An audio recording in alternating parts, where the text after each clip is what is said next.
ဟုတ်လက်ဆောင်ပဲလုပ်ဖို့ပါဆက်မပြတ်ပေးမယ်ဒီနော်ဒီလိုကြပါလေလ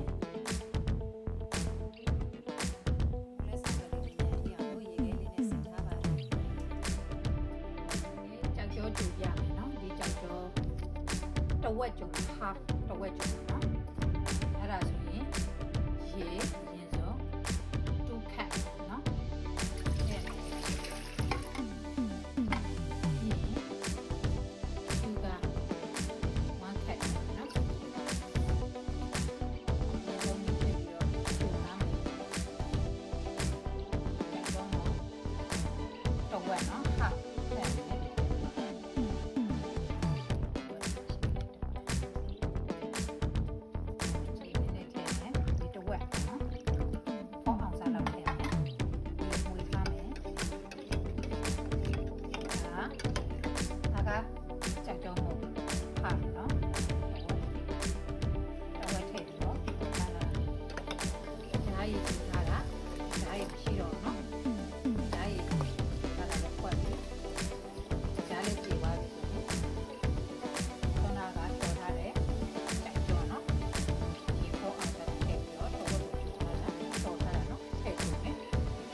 အုံလို့တစ်ဝက်ပေါ့နော်အုံဒီတစ်ဝက်ကိုကြိတ်ထားတာအဲ့ဒါရင်းနဲ့ရောတာလေအုံဒီတစ်ချမ်းပေါ့နော်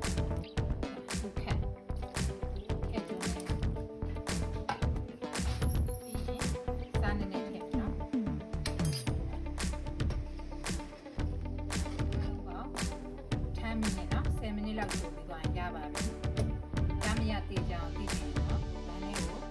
ဆက်ချကြည့်ပါ။အောင်းလိုက်လို့ကြံမစတော့ဘူး။ရပါတော့ဒါနဲ့ထည့်ပြီးတော့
စားလို့ရပါ